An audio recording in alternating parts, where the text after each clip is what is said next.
शांति। ओम शांति। ओम शांति। 12/9/2021 प्रातः मुरली। ओम शांति। अव्यक्त बाप दादा। रिवाइज है 19/3/88 मधुबन। याद में रमणीकता लाने की युक्तियाँ। आज विधाता वरदाता बाप दादा अपने मास्टर विधाता वरदाता बच्चों को देख रहे हैं। हर एक बच्चा विधाता भी बने हो तो वरदाता भी बने हो। साथ साथ बाप दादा देख रहे थे कि बच्चों का मर्तबा कितना महान है। इस संगम युग के ब्राह्मण जीवन का कितना महत्व है। विधाता वरदाता के साथ विधि विधाता भी आप ब्राह्मण हैं, ब्राह्मण हो। आपकी हर विधि सतयुग में कैसे परिवर्तित होती है वह पहले सुनाया है। इस समय के हर कर्म की विधि भविष्य में चलती ही है, लेकिन द्वापर के बाद भी भक्ति मार्ग में इस समय के श्रेष्ठ कर्मों को विधि भक्ति मार्ग की विधि बन जाती है। तो पूज्य रूप में भी इस समय की विधि जीवन के श्रेष्ठ विधान के रूप में चलती है। और पुजारी मार्ग अर्थात भक्ति मार्ग में भी आपकी हर विधि नीति व रीति में चलती आती है। तो विधाता वरदाता और विधि विधाता भी हो। आपके मूल सिद्धांत सिद्धि प्राप्त होने के साधन बन जाते हैं। जैसे मूल सिद्धांत बाप एक है। धर्म आत्माएं महान आत्माएं अनेक हैं, लेकिन परम आत्मा सुप्रीम सोल एक है। परमात्मा एक है। इसी मूल सिद्धांत द्वारा आधा कल्प आप श्रेष्ठ आत्माओं को एक बात के द्वारा प्राप्त हुआ वर्षा सिद्धि के रूप में प्राप्त होता है। प्रारब्ध मिलना अर्थात सिद्धि स्वरूप बनना, क्योंकि एक बाप है, बाकी महान आत्माएं व धर्मात्माएं हैं, बाप नहीं है, भाई भाई हैं। बाकी जो भी इस संसार में मनुष्य आत्माएं हैं वो सब अनुज हैं। तो अनुज से कभी वर्षा मिल नहीं सकता। काका चाचा ताता मामा से वर्षा नहीं मिलता, बाप से वर्षा मिलता है ना। प्रॉपर्टी के हकदार किसके बनेंगे, बाप के या भाई के या काका के? तो बाप से ही वर्षा मिलता है। तो बाबा कहते बाकी महान आत्माएं व धर्मात्माएं हैं, बाप नहीं है, है ना। तो आत्माओं को एक बाप के द्वारा प्राप्त हुआ वर्षा जो बाबा कहते हैं कि सिद्धि के रूप में प्राप्त होता है। तो बाकी बाबा कहते हैं कि बाप नहीं है, भाई भाई है ना आत्माएं। तो वर्षा बाप से मिलता है, भाई से नहीं मिलता। तो इस मूल सिद्धांत द्वारा आधा कल्प आपको सिद्धि प्राप्त होती है और भक्ति में भी गॉड इज वन। यही सिद्धांत सिद्धि प्राप्त करने का आधार बनता है। भक्ति का आदि आधार भी एक बाप है। बाप के शिवलिंग रूप से आरंभ होता है, जिसको कहा जाता है अव्यभिचारी भक्ति। शुरुआत में परमपिता परमात्मा शिवालय ही होते हैं जब हम भक्ति में कदम रखते हैं। अर्थात जब हम द्वापर में आते हैं, जब हम पुजारी बनते हैं, पूज्य से पुजारी बनते हैं, तो हमारी जो भक्ति है वह शिव से ही शुरू होती है। शिवालय होते हैं ना। बाद में फिर धर्म आदि स्थापक गुरु आए, धर्म स्थापन किए, लेकिन पहले अव्यभिचारी भक्ति। तो भक्ति मार्ग में भी इसी एक सिद्धांत द्वारा ही सिद्धि प्राप्त होती है।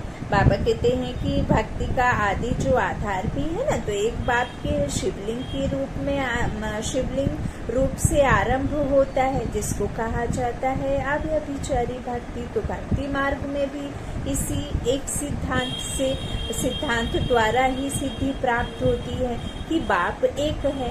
ऐसे जो भी आपके मूल सिद्धांत हैं, उस एक सिद्धांत द्वारा सिद्धि प्राप्त होती रहती है। जैसे इस जीवन का मूल सिद्धांत पवित्रता है, इस पवित्रता के सिद्धांत द्वारा आप आत्माओं को भविष्य में सिद्धि स्वरूप के रूप में लाइट का ताज सदा ही प्राप्त है, जिसका यादगार रूप डबल ताज दिखाते हैं। और भक्ति में भी जब भी यथार्थ और दिल से भक्ति करेंगे तो पवित्रता के सिद्धांत को मूल आधार समझेंगे और समझते हैं कि सिवाय पवित्रता के भक्ति की सिद्धि प्राप्त नहीं हो सकती है। चाहे अल्पकाल के लिए जितना समय भक्ति करते हैं उतना समय ही पवित्रता को अपनाएं, लेकिन पवित्रता ही सिद्धि का साधन है। प्रारब्ध प्राप्ति का साधन पवित्रता है। वह कैसे? हम भक्ति भी करते हैं, यदि हम पूजन पाठ घर में कुछ भी पूजन पाठ करते हैं तो उस समय हम क्या करते हैं? पवित्रता को, स्वच्छता को, और उस समय कोई भी ऐसा हम विकारी या ऐसा कोई कार्य नहीं करते। व्रत आदि रखने के समय कोई भी ऐसे कार्य नहीं करते ताकि कोई विकार में जाए या किसी भी तरह के मन में संकल्प रखे इस तरह से। तो बाबा कहते हैं कि जो पवित्रता है वह भक्ति काल में भी हम यही करते आए हैं, उसी से फिर हमें सिद्धि मिलती है ना। तो यही एक सिद्धांत है सिद्धि का। बाबा कहते हैं इस तरह से जो उतना समय ही पवित्रता को अपनाए, लेकिन पवित्रता ही सिद्धि का साधन है। तो इस सिद्धांत को अपनाते अवश्य हैं, है ना। धर्म कर्म करते हैं उस समय कहते हैं ना कि पवित्रता को धारण करो। तो इसी प्रकार हर एक ज्ञान का सिद्धांत व धारणा का मूल सिद्धांत बुद्धि से सोचो कि हर एक सिद्धांत सिद्धि का साधन कैसे बनता है। यह मनन करने का काम दे रहे हैं। जैसे दृष्टांत सुनाया इसी प्रकार से सोचो। तो आप विधि विधाता भी बनते हो, सिद्धि दाता भी बनते हो। इसलिए आज तक भी जिन भक्तों को जो सिद्धि चाहती है वो भिन्न भिन्न देवताओं द्वारा भिन्न भिन्न सिद्धि प्राप्त करने के लिए उन्हीं देवता की पूजा करते हैं। इष्ट होते हैं ना, तो कहते हैं कि अपने इष्ट को याद करो, हाँ? और एक को मानो, हजारों को नहीं, है ना। ऐसे तो फिर 36,000 बना दिए हैं तो सबको मानो, लेकिन कहते हैं कि इष्ट को मानो, है ना। तो इस तरह से उन्हीं की देवता की पूजा करते हैं। तो सिद्धिदाता बाप द्वारा आप भी सिद्धिदाता बनते हो, ऐसा अपने को समझते हो ना। जिनको स्वयं सर्व सिद्धियां प्राप्त है वही औरों को भी सिद्धि प्राप्त कराने के निमित्त बन सकते हैं। सिद्धि खराब चीज नहीं है, क्योंकि आपकी रिद्धि सिद्धि नहीं है।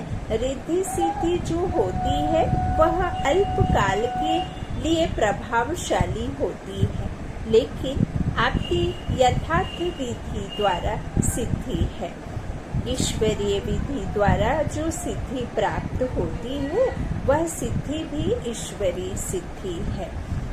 जैसे ईश्वर अविनाशी है तो ईश्वरीय विधि और सिद्धि भी अविनाशी है। रिद्धि सिद्धि दिखाने वाले स्वयं भी अल्पज्ञ आत्मा है, उन्हों की सिद्धि भी अल्पकाल की है, लेकिन आपकी सिद्धि सिद्धांत की विधि द्वारा सिद्धि है। इसलिए आधाकल्प स्वयं सिद्धि स्वरूप बनते हो और आधाकल्प आपके सिद्धांत द्वारा भक्त आत्माएं यथाशक्ति तथा फल की प्राप्ति व सिद्धि की प्राप्ति करते आते हैं। क्योंकि भक्ति की शक्ति भी समय प्रमाण कम होती आती है। सतो प्रधान भक्ति की शक्ति भक्त आत्माओं को सिद्धि की अनुभूति आजकल के भक्तों से ज्यादा कराती है। इस समय की भक्ति तमो प्रधान भक्ति होने के कारण ना यथार्थ सिद्धांत रहा है ना सिद्धि रही है। तो इतना नशा रहता है कि हम कौन हैं, सदा इस श्रेष्ठ स्वमान की स्थिति की सीट पर सेट रहते हो। कितनी ऊंची सीट है। जब इस स्थिति की सीट पर सेट अर्थात स्थिर रहते हो तो बार बार अपसेट अस्थिर नहीं होंगे। बाबा ने कई बार मुरली में कहा भी है, अब यदि आप स्वमान की सीट पर सेट रहते हैं तो कभी अपसेट नहीं रहेंगे, और यदि आप अपने स्वमान से जो उतरेंगे तो आपके पीछे जो मान है वो कमती हो जाएगा, आप अपसेट हो जाएंगे। सीट पर सेट होना अर्थात निश्चय होना। निश्चय किस पर होना? उस परम पिता परमात्मा पर निश्चय होना। आप निश्चय होंगे तभी फिर आप निश्चिंत हो पाएंगे। तो यही बात बाबा कहते हैं कि आप सीट पर सेट रहिए अपने स्वमान में, तो आपके पीछे मान स्वतः ही आएगा। और स्वमान तो बाबा ने इतने महान महान स्वमान अपने बच्चों को दिए हैं, है ना। तो बाबा कहते हैं कि इस तरह से बार बार अपसेट अस्थिर नहीं होंगे। यह पोजीशन है ना, कितना बड़ा पोजीशन है। विधि विधान सिद्धि दाता।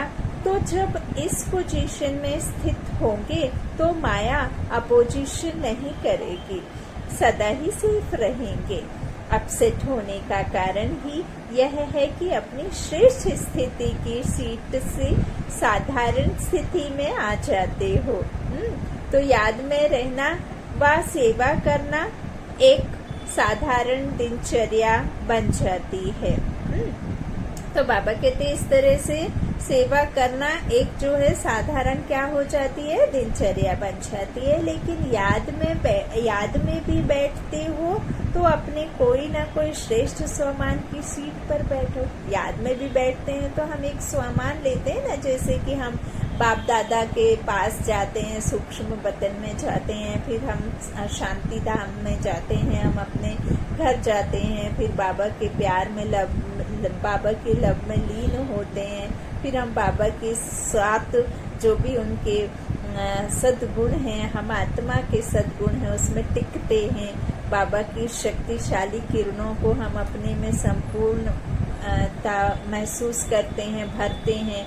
हम उनके प्रेम की किरणों के नीचे, फाउंटेन के नीचे अपने आप को फील करते हैं, अनुभव करते हैं।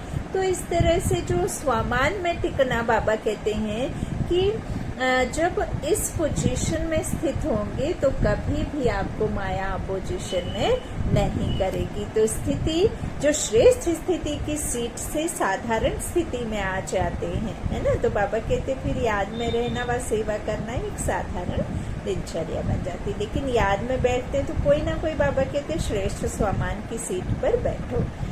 सिर्फ ऐसे नहीं कि याद के स्थान पर, चाहे योग के कमरे में, चाहे बाबा के कमरे में, बेड बिस्तर से उठकर बैठ गए, बस सारे दिन में जाकर बैठ गए। लेकिन जैसे शरीर को योग स्थान देते हो, वैसे पहले बुद्धि को स्थिति का स्थान दो। पहले यह चेक करो कि बुद्धि को स्थान ठीक दिया तो ईश्वरीय नशा सीट से स्वतः ही आता है। आजकल भी कुर्सी का नशा कहते हैं ना, आपका तो श्रेष्ठ स्थिति का आसन है। कुर्सी का नशा रहता है ना, कहते हैं कि इसकी मर्तबा बहुत ऊंचा है, ये बहुत ऊंची कुर्सी मिली है, इसीलिए इसे बहुत प्राउड है। तो आपकी कुर्सी, आपकी सीट तो इतनी ऊंची है कि कोई उधर पहुंच ही नहीं सकता है। आप तो सर्वश्रेष्ठ स्थान पर बैठे हैं, तो आप उसे अनुभव करिए। तो बाबा कहते हैं इस तरह से आपकी तो कितनी ऊंच सीट है ना। नशा होता है ना, बाबा कहते हैं। तो इस तरह से कुर्सी का नशा, तो आपको तो श्रेष्ठ स्थिति का आसन है।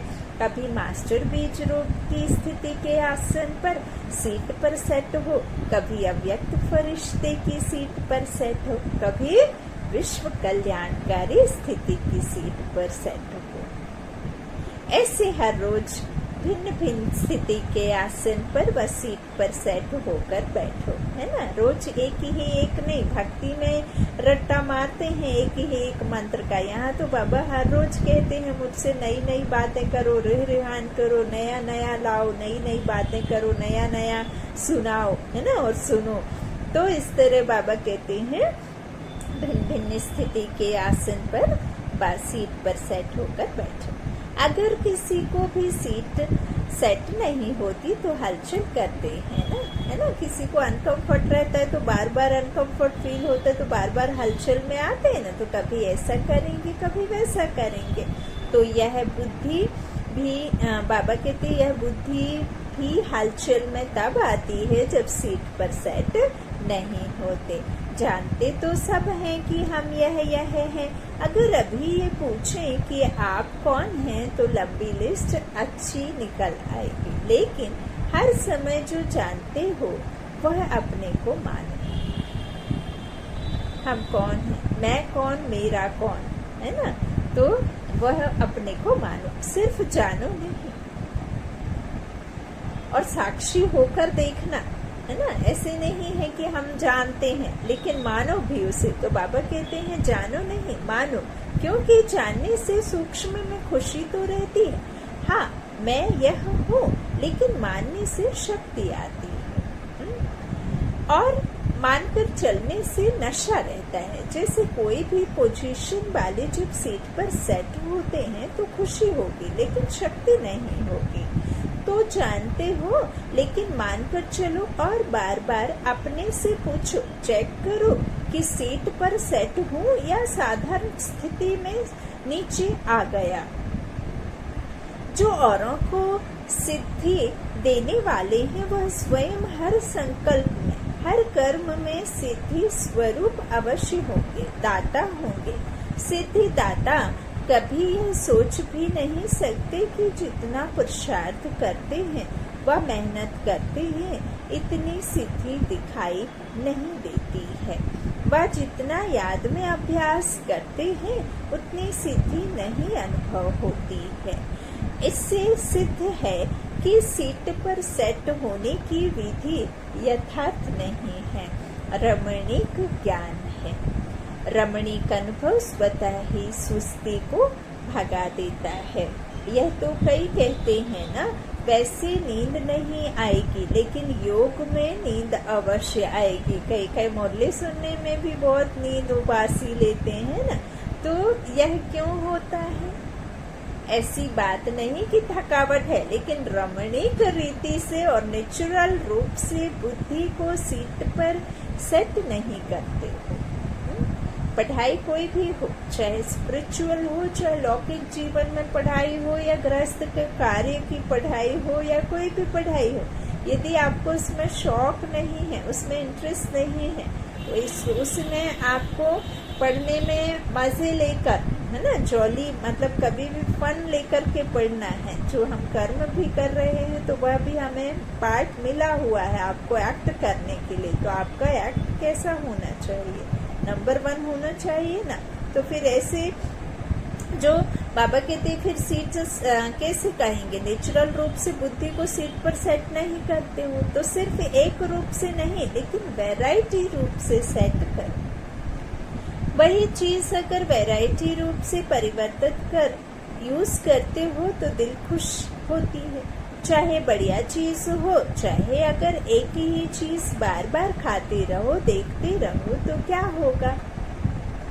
ऐसे बीज रूप बने, लेकिन कभी लाइट हाउस के रूप में, कभी माइट हाउस के रूप में, कभी वृक्ष के ऊपर बीज के रूप में, कभी सृष्टि चक्र के ऊपर टॉप पर खड़े होकर सभी को शक्ति दो। जो भिन्न भिन्न टाइटल मिलते हैं वह रोज भिन्न भिन्न टाइटल अनुभव करो। अब जैसे बाबा ने आज मुरली में कहा कि कभी वृक्ष के ऊपर बीच रूप में, कभी सृष्टि चक्र के ऊपर टॉप, तो तुरंत बुद्धि को उधर ले जाना है ना, कि मैं बाप समान, बाप के साथ कंबाइंड आत्मा हूँ, बीच रूप में स्थित हूँ, मैं डबल सत्ताज आत्मा हूँ, मैं लाइट हाउस माइट हाउस हूँ। और फिर मुझसे निकलकर शक्तिशाली किरणें पूरे विश्व में फैल रही हैं। सबसे पहले तो आप अपने आसपास फैलाएंगे, फिर पूरे विश्व में फैलाएंगे। मैं शांत स्वरूप हूँ, तो अनुभव करिए, और फिर उस अनुभव को साथ साथ पूरे वातावरण में भी फैलाना है ना। ऐसे ही तो बाबा कहते फिर इस तरह से सभी को शक्ति दो। जो भिन्न भिन्न टाइटल मिलते हैं ना, बाबा कहते उनका अनुभव करें। कभी नूरे रत्न बनकर बाप के नयनों में समाया हुआ है। जो बाप कहते हैं ना कि जो हमारे आंख इतने बड़े हैं, लेकिन जो डॉट है व्हाइट कलर का, जो छोटा सा बिंदु है, उसमें सारा समाया हुआ है। तो ऐसे बाप की आंखों का नूर बनो। ऐसे नहीं कि बाप अपनी आंखों में बिठा लेंगे, पलकों को बड़ा करके बिठा लेंगे, नहीं, आपको अनुभव करना है ना। तो इस तरह से बाबा कहते हैं कभी नूरे रत्न बन बाप के नयनों में समाया हूँ, इस स्वरूप की अनुभूति करो। कभी मस्तक मणि बन, मस्तक मणि बन, कभी तख्त नशीन बन, भिन्न भिन्न स्वरूपों का अनुभव करो। वैरायटी करो तो रमणीकता आएगी। हाँ, रोज रोज एक एक स्वाद चख कर तो खुद भी परेशान, और बाबा भी कि मैं शांत स्वरूप हूँ, मैं शक्ति स्वरूप हूँ, मैं ये हूँ, मैं प्रेम स्वरूप हूँ, मैं फलाना हूँ, मैं ढिकाना हूँ। तो बाबा कहते हैं इस तरह से रोज रोज में तो बोर हो जाते हैं ना। तो बाबा कहते हैं फिर वैरायटी करो तो रमणीकता आएगी। बाप दादा रोज मुरली में भिन्न भिन्न टाइटल देते हैं। क्यों देते हैं? उसी सीट पर सेट हो जाओ, और सिर्फ बीच बीच में चेक करो। पहले भी सुनाया था कि यह भूल जाते हो, 6 घंटे 8 घंटे बीत जाते हैं, फिर सोचते हो, इसलिए उदास हो जाते हैं कि आधा दिन तो चला गया। नेचुरल अभ्यास हो जाए तभी विधि विधाता व सिद्धि दाता बन विश्व की आत्माओं का कल्याण कर सकेंगे। समझा? अच्छा, आज मधुबन वालों का दिन है। डबल विदेशी अपने समय का चांस दे रहे हैं, क्योंकि मधुबन निवासियों को देखकर खुश होते हैं। मधुबन वाले हैं, महिमा नहीं करो, महिमा बहुत सुनी है। महिमा सुनते ही महान बन रहे हैं, क्योंकि यह महिमा ही ढाल बन जाती है। जैसे युद्ध में सेफ्टी का साधन ढाल होती है ना, तो यह महिमा भी स्मृति दिलाती है कि हम कितने महान हैं। मधुबन सिर्फ मधुबन नहीं है, लेकिन मधुबन है विश्व की स्टेज, और मधुबन में रहना अर्थात विश्व की स्टेज पर रहना। हाँ, तो जो स्टेज पर रहता है वह कितना टेंशन से रहता है। साधारण रीति से कोई किसी भी स्थान पर रहता है तो इतना टेंशन नहीं रहता है, लेकिन जब स्टेज पर आएगा तो हर समय हर कर्म पर इतना ही अटेंशन होगा। तो मधुबन विश्व की स्टेज है, चारों ओर की नजर मधुबन के ऊपर ही है। वैसे भी सबका अटेंशन स्टेज की तरफ जाता है ना। तो मधुबन निवासी सदा विश्व की स्टेज पर स्थित है। साथ साथ मधुबन का एक विचित्र गुंबज है, और गुंबज जो होते हैं उसका आवाज अपने तक आता है ना, रीसाउंड आता है ना। लेकिन मधुबन ऐसा विचित्र गुंबज है जो मधुबन का जरा सा आवाज विश्व तक चला जाता है। साइलेंस में पावर है ना। तो जैसे आजकल के पुराने जमाने के कई ऐसे स्थान निशानी मात्र हैं जो एक दीवार को अगर ऐसे हाथ लगाएंगे व आवाज करेंगे तो 10 दीवारों में वह आवाज आएगा। गूंजता है ना, गूंज होती है। ऐसे प्लेस में चले जाओ तो आवाज आएगा, और ऐसे ही सुनाई देगा जैसे इस दीवार को कोई हिला रहा है या आवाज कर रहा है। तो मधुबन ऐसे विचित्र गुंबज हैं जो मधुबन का आवाज सिर्फ मधुबन तक नहीं रहता, लेकिन चारों ओर फैल जाता है। ऐसे फैलता है जो मधुबन में रहने वालों को पता भी नहीं होगा, लेकिन विचित्रता है ना, इसलिए बाहर पहुंच जाता है। इसलिए ऐसे नहीं समझो कि यहाँ देखा या यहाँ बोला, लेकिन विश्व तक आवाज हवा की रफ्तार से पहुंच जाता है, क्योंकि सबकी नजरों में, बुद्धि में सदा मधुबन और मधुबन का बाप दादा ही रहता है। तो जब मधुबन का बाप नजरों में रहता है तो मधुबन भी आएगा ना। मधुबन का बाबा है तो मधुबन तो आएगा ना। और मधुबन में सिर्फ बाबा तो नहीं है, बच्चे भी हैं। तो मधुबन वासी स्वतः ही सबकी नजरों में आ जाते हैं। कोई भी ब्राह्मण से पूछो, चाहे कितना भी दूर रहता हो, लेकिन क्या याद रहता है? हाँ, मधुबन और मधुबन का बाबा। तो इतना महत्व है मधुबन वासियों का, समझा? अच्छा, चारों ओर के सर्व सेवा के उमंग उत्साह में रहने वाले, सदा एक बाप के स्नेह में समाये हुए, सदा हर कर्म में श्रेष्ठ विधि द्वारा सिद्धि को अनुभव करने वाले, सदा स्वयं को विश्व के कल्याणकारी अनुभव कर हर संकल्प से, बोल से श्रेष्ठ कल्याण की भावना और श्रेष्ठ कामना से सेवा में बिजी रहने वाले, ऐसे बाप समान सदा अथक सेवाधारी बच्चों को बाप दादा का याद, प्यार और नमस्ते स्वीकार कीजिए। पर्सनल मुलाकात। पहला, स्वयं को कर्मयोगी श्रेष्ठ आत्मा अनुभव करते हो। कर्मयोगी आत्मा सदा कर्म का प्रत्यक्ष फल स्वतः ही अनुभव करती है, प्रत्यक्ष खुशी और शक्ति। तो कर्मयोगी आत्मा अर्थात प्रत्यक्ष फल, खुशी और शक्ति अनुभव करने वाली। बाप दादा बच्चों को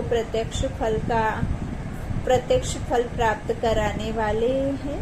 अभी अभी कर्म किया, कर्म करते खुशी और शक्ति का अनुभव किया, फिर तो ऐसी कर्मयोगी आत्मा हूँ। इसी स्मृति से आगे बढ़ते रहो। दूसरा, बाबा ने कहा कि बेहद की सेवा करने से बेहद की खुशी का स्वतः ही अनुभव होता है ना।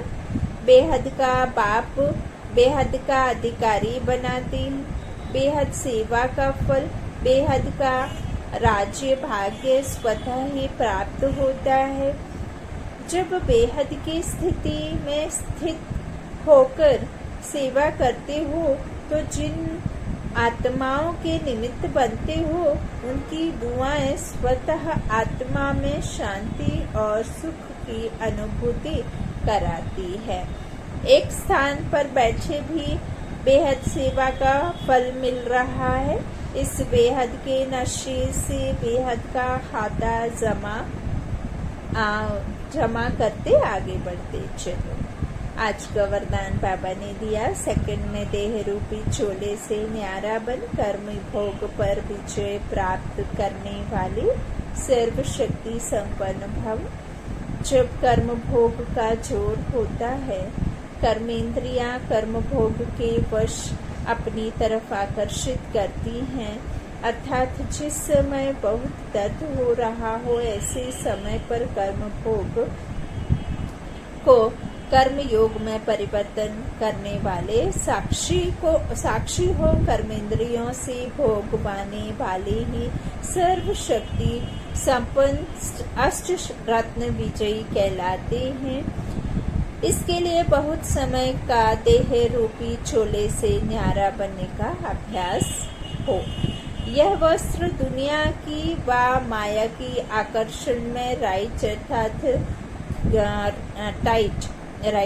टाइट अर्थात खींचा हुआ ना हो, तब सहज उतरेगा, है ना। घमंड नहीं, देह भान नहीं होना ना, बाबा कहते हैं। तो दुनिया की